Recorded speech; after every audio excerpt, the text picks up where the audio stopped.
See, the first thing that I have been told is the time limit. And that I think is completely unfair. Because by force of habit, I speak for 2 hours non-stop and don't let anyone else speak. But thank you very much. Coming to the India Foundation was lucky for me when I left Times Now in 2016.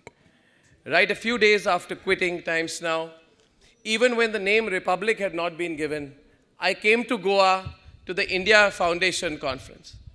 And I got so much love. I got so much love. I had put my life savings of 30 lakh rupees together and decided to launch a TV network to take on the biggest media house of this country. That's all I had. And at that conference, I had no investment, nothing planned. At that conference, everyone came to me, shook my hand, hugged me, and said, it is going to be possible. Go ahead and do it. I got so much love in Goa. Believe me, magic has happened after that. So the first thing I want to say here is big thank you to the India Foundation, to the love that you've given me. Today, that same network that started from a 700 square feet co-shared space in Mumbai reaches approximately 16 to 20 crore viewers every week, and we are not even counting digital. This is only possible if you give me unparalleled love. So first of all, very, very grateful for that. I have 5 points I want to share with you today. And I do hope that this becomes some food for thought at this conference. What we need to do today, when you say from roots you rise to conquer the world, we don't need to be self-deprecating. But it is time to be honestly self-critical. We must not be in an echo chamber where we tell ourselves we are the best, we were the best, and we shall continue to be the best. The moment you do, if you're a friend, and I hope you have friends in this room, I say the best friend is someone who can look at you in the eye and tell you where you're going wrong. And I think, therefore, I say let's do some honest self-assessment. I have 5 points to make, and I will end by telling you what I'm going to do for it. The first point I want to make is this. It is time to be confident of our own narrative. It is time to stop constantly seeking the endorsement of the West. Constantly. And I say this in the presence of the esteemed Dr. Jaishankar. You know where I've come from. We've had a chat on this, sir. It is time to stop constantly seeking the approval of those who will not give you approval, but who will get a sense of entitlement every time a country of 1.4 billion people comes to them and says, give us our space, endorse us, and certify us. Do we have the courage to say that we don't need their certification? Do we have the courage? That's right. So I say today, what happens? We overtake the United Kingdom and France. We become the 5th largest economy of the world. What did the New York Times say? They say India's falling economy sags further. And yet we go to them and say, give us your endorsement. We have moved, and Mr. N.K. Singh referred to it. We have moved almost 300 million people out of poverty as per the UN Multidimensional Poverty Index, right? And we still seek the approval of the West that stereotypes us as a country of snake charmers. When we are making our place in the global story, we have to stop seeking the approval of the neo-colonial media, whose aim is simply coercive culture imposition. Coercive culture imposition is not political imposition. Culture imposition means they want you to feel smaller so that your scale, Mr. Mahindra spoke of scale. You may be larger as an economy, be larger as a military, be larger as a society. You may be larger in terms of maybe one day innovations. But unless you have confidence in your own culture, and stop getting the approval of the West, things will not effectively change. And I do feel today that, you know, when I was the first generation. My friend Sanjeev and I went to college around the same time. We came out of college after the reform, Sanjeev, right? At that time, we were a country surviving on foreign aid. Some of us who went on scholarships to British universities came back, and the most sought-after job for those graduates from Oxford and Cambridge and King's College was to be in the office of the UK Foreign Aid Office in New Delhi. Today, we are trading with the UK on equal terms, and we are larger than the UK as an economy. We are giving money to countries like Afghanistan. We're giving money to countries like Bangladesh. We cannot allow the Western media to label us as an intolerant India, because that is happening with one intention: to prejudice our progress. So my first thought is, the fact is, our India story, I feel, is fundamentally very strong. We are 72 years of it. False notions of those unfamiliar or deliberately wanting to be unfamiliar with the India story must not affect us. India cannot be ruled from a 2,000 square feet room near Pragati Maidan called the Foreign Correspondents Club. That's my first point. And I lead on now to my second point. We are too easily affected. My second point is, do we counter the calumny of lies? I was delighted, Mr. Foreign Minister, when yesterday your very, very efficient spokesperson of the Ministry of External Affairs, Mr. Ravish Kumar, came and countered the calumny of lies at an XP Division press conference. It doesn't usually happen. I was delighted about it, because I believe that we as a country are very, very, very easily affected by the calumny of lies, by the constant prejudice of the West, almost looking for an external validation from these people. And for the longest time, we have allowed their misconception to precipitate and mark our conviction in the India story. We let media houses run by our colonizers like the BBC mock the Chandrayaan-2 mission even before its launch with cartoons where aliens were saying, "Ajeeb desh hai, kuch log chand tak aa gaye aur kuch sadak par bhi theek se nahi chalte." This was a BBC Hindi cartoon. We kept quiet when the New York Times published editorials titled "No Exceptions for a Nuclear India" and asked the Obama administration to press for India to adhere to the standards of nuclear proliferation to which other nuclear nations adhere to, presuming India didn't already. What a presumption! What a presumption! We've seen how in 1995, and we are not learning from history, we've seen in 1995 an encounter between terrorists and Indian security forces, which ends with a fire engulfing Charare Sharif. BBC uses stills from the Chechnya incident to show the Indian operation in a bad light. You see, I'm not here to crib, but what I'm saying is we keep going back to an endorsement from the same people. And that is their worth. I went to the offices of Time magazine in New York, 7,000 square feet office. We allow a country of 1.4 billion people whose aspirations are rising every day to have its position questioned by a dying organization of no value in the West, of 7,000 square feet, and what matters to us is the global power index coming out of that room. What a shame. What a shame. The point is that the time has come for India to counter and neutralize the lies spread by the Western media mavens, to undo the preset, presumptuous, and untrue views it creates about our country. Last night on my program, I had a person from, I think, the Wilson Center called Michael Kugelman. He tweets every day about how India treats Muslims badly. I asked him 2 questions about the CAA. He was stuttering. There was no knowledge to base it, but there was confidence. We have the knowledge, we lack the confidence. I say it will start with self-assertion. Self-assertion. My third point is, therefore, I am not, what have we done? Like Mr. Mahindra says, we all contribute our bit. I want to tell you, we have contributed our bit.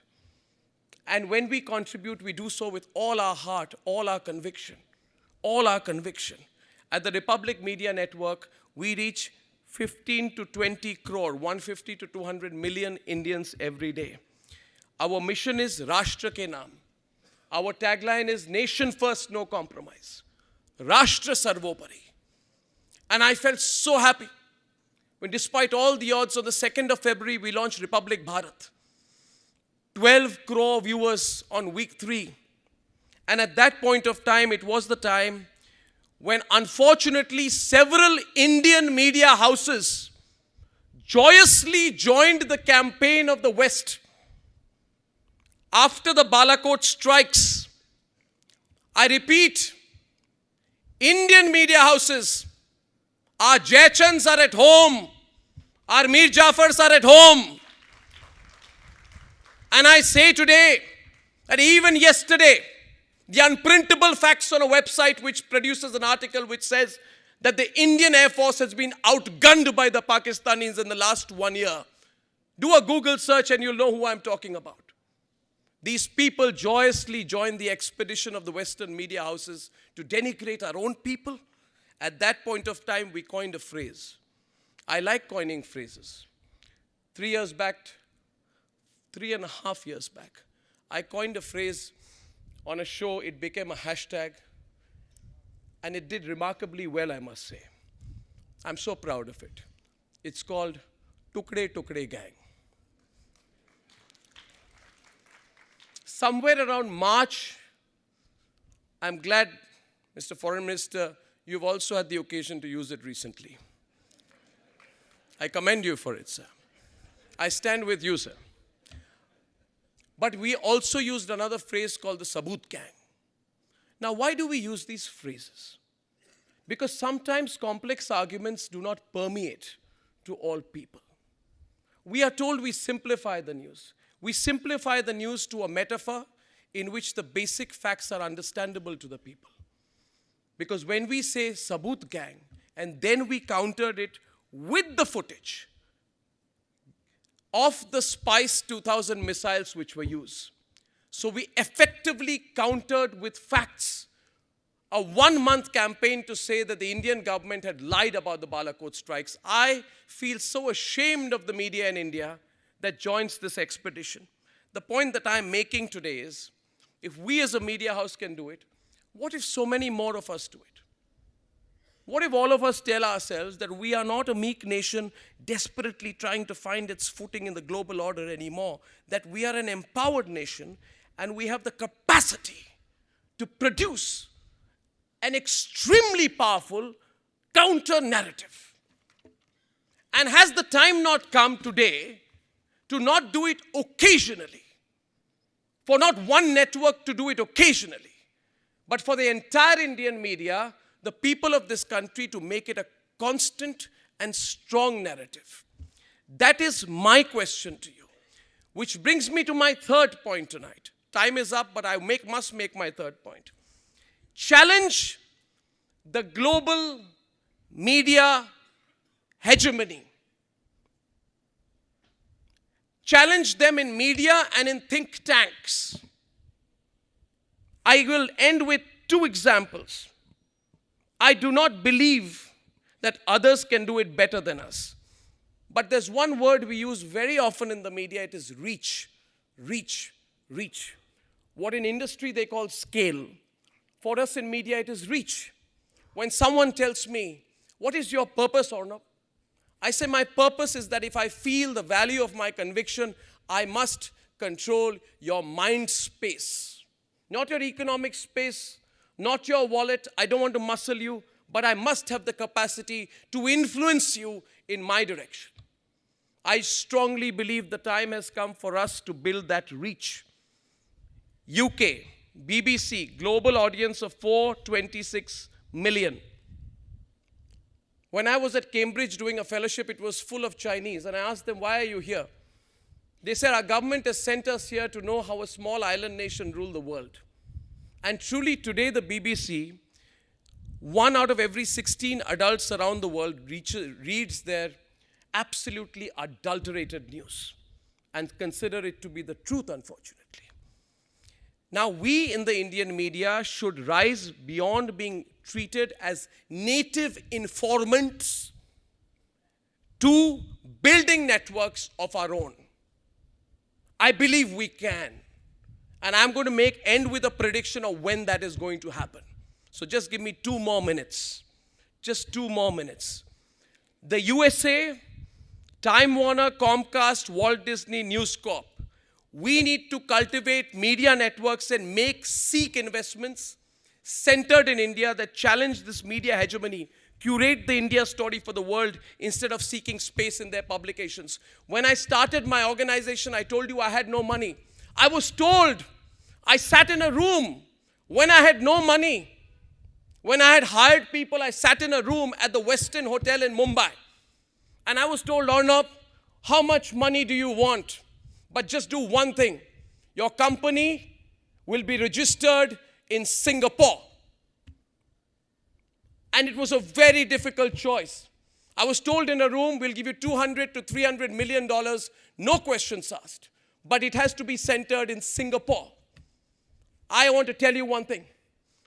I did not even raise $10 million, but it was 100% Swadeshi. My company is registered in Mumbai. I pay taxes. I don't complain.